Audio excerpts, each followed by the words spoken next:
Bago si Stephen Curry, bago si Kyrie Irving, bago si Ja Morant, may isang tao na unang nagpabaliw sa buong basketball world.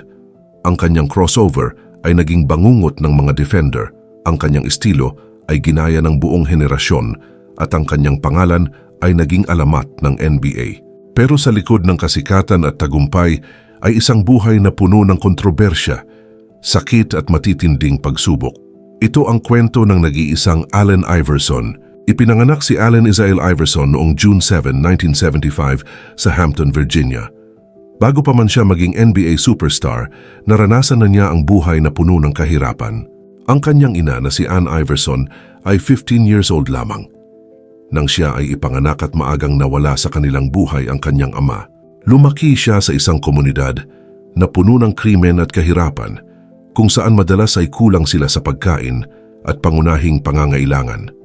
Ngunit kahit mahirap ang buhay, isang bagay ang malinaw kay Allen mula pagkabata pa lamang. Ipinanganak siyang atleta. Noong high school, hindi lang basketball ang kanyang sport. Isa rin siyang napakahusay na football player. Sa katunayan, marami ang naniniwala noon na mas maliwanag pa ang kanyang kinabukasan sa football kaysa basketball. Bilang quarterback ng Bethel High School, pinangunahan niya ang kanilang kupunan sa state championship. Sa basketball naman, naging state champion din siya at kinilala bilang isa sa pinakamahusay na high school athletes sa buong Amerika. Ngunit noong 1993, muntik nang matapos ang lahat.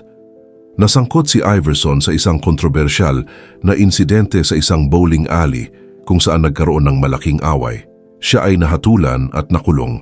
Marami ang naniwalang tuluyan nang nasira ang kanyang kinabukasan. Ngunit matapos ang 4 na buwan, siya ay nakalaya at nabigyan ng panibagong pagkakataon. Dahil sa tulong ng maalamat na coach na si John Thompson ng Georgetown University, nabigyan si Iverson ng pagkakataong makapag-aral at makapaglaro sa kolehiyo. Pero bago po ang lahat, baka pwedeng palike muna ang video na ito. Isang simpleng click lang, pero malaking tulong yan sa aming mga content creators para makagawa pa ng mga kwentong gaya nito.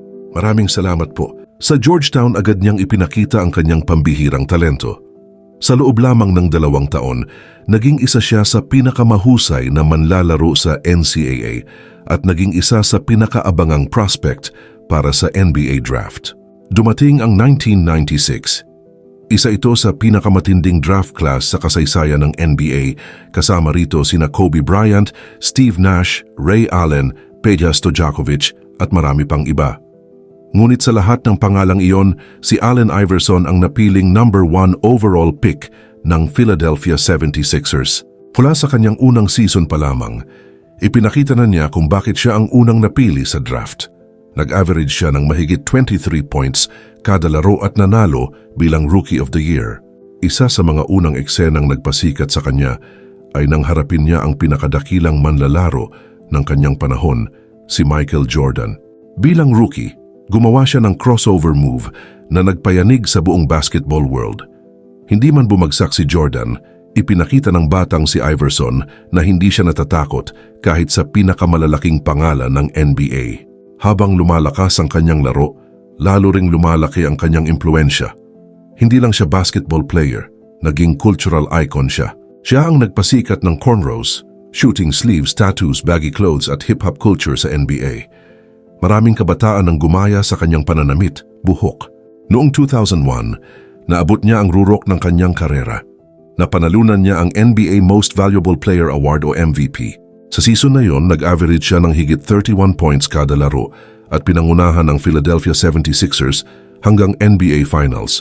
Sa playoffs ng taong iyon, tila walang makakapigil sa kanya.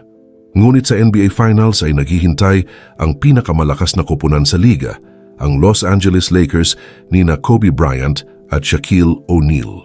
Ang Lakers ay hindi pa natatalo sa buong playoffs at marami ang naniniwalang mabilis lamang matatapos ang serye. Ngunit sa Game 1 may ibang plano si Allen Iverson. Umiskor siya ng 48 points laban sa Lakers at ibinigay sa kanila ang kanilang nag-iisang pagkatalo sa buong playoff run. Sa larong iyon naganap ang isa sa pinaka-iconic na sandali sa kasaysayan ng basketball. Ang sikat na step over kay Tyronn Lue. Hanggang ngayon, mahigit 2 dekada na ang lumipas, isa pa rin ito sa mga pinakakilalang larawan sa kasaysayan ng NBA. Sa kabuuan ng kanyang karera, 4 na beses siyang naging scoring champion, 3 beses siyang naging steals leader, 11 beses siyang naging NBA All-Star, 2 beses naging All-Star Game MVP, at nagtapos siya na may career average na 26.7 puntos kada laro, isa sa pinakamataas sa kasaysayan ng liga. Ngunit habang dumarami ang kanyang mga tagumpay, dumarami rin ang kanyang mga problema. Madalas siyang mapuna dahil sa kanyang lifestyle, pagliban sa ensayo, at mga kontrobersya sa labas ng court. Sa pagdaan ng panahon, nagsimula ring bumigay ang kanyang katawan. Dahil sa kanyang agresibong estilo ng paglalaro, nagpatong-patong ang mga injury. Hindi siya nagkaroon ng isang injury na tuluyang sumira sa kanyang karera. Sa halip, unti-unting napagod ang kanyang katawan sa dami ng bagsak at banggaan na kanyang tiniis sa loob ng maraming taon. Noong 2006, na-trade siya sa Denver Nuggets kung saan nakasama niya si Carmelo Anthony. Naging isa sila sa pinakamapanganib na scoring duo sa NBA. Ngunit, hindi rin nagtagal ang kanilang pagsasama. Lumipat siya sa Detroit Pistons at pagkatapos ay sa Memphis Grizzlies. Dito nagsimulang maging mahirap ang kanyang sitwasyon. Habang tumatanda siya, nais ng mga team na tanggapin niya ang papel bilang bench player. Ngunit para sa isang dating MVP at scoring champion, mahirap tanggapin ang pagbabagong iyon. Noong 2010, bumalik siya sa Philadelphia 76ers sa isang emosyonal na pagbabalik. Ngunit hindi na rin ito nagtagal. Kalaunan ay tuluyan na siyang nawala sa NBA at opisyal na nagretiro noong 2013. Pagkatapos ng kanyang karera, lumabas ang mga ulat tungkol sa kanyang problema sa pananalapi. Sa kabila ng pagkita ng mahigit $150 milyong sa NBA at milyon-milyon pa mula sa endorsements, marami sa kanyang pera ang naubos dahil sa magastos na pamumuhay at pagiging sobrang galante sa mga kaibigan at pamilya. Ngunit hindi natapos doon ang kanyang kwento.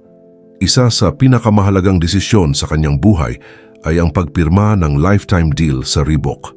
Bahagi ng kasunduang iyon ang isang trust fund na nagkakahalaga ng mahigit $30 milyong na maaari lamang niyang makuha sa edad na 55. Dahil dito, naging mas ligtas ang kanyang pinansyal na kinabukasan. Sa kasalukuyan, nagsisilbi siyang Vice President of Basketball ng Reebok, kasama ang kanyang dating karibal at kaibigang si Shaquille O'Neal. Aktibo rin siya sa iba't ibang negosyo, basketball events at youth programs. Ngayon maraming manlalaro ang may mas maraming kampyonato kaysa kay Allen Iverson. Marami rin ang may mas magagandang record, ngunit kakaunti lamang ang may impluensyang katulad ng kanyang iniwan. Binago niya ang paraan ng paglalaro, pananamit at pagtingin ng mga tao sa NBA. Pinatunayan niyang hindi kailangan ng malaking katawan para maging alamat. Kailangan mo lamang ng puso, tapang at kumpiyansa sa sarili. Mula sa kahirapan hanggang sa pagiging MVP at Hall of Famer, pinatunayan ni Allen Iverson na hindi hadlang ang laki para maging alamat. At hanggang ngayon, para sa milyon-milyong fans sa buong mundo, iisa pa rin ang sagot. Allen Iverson, the answer.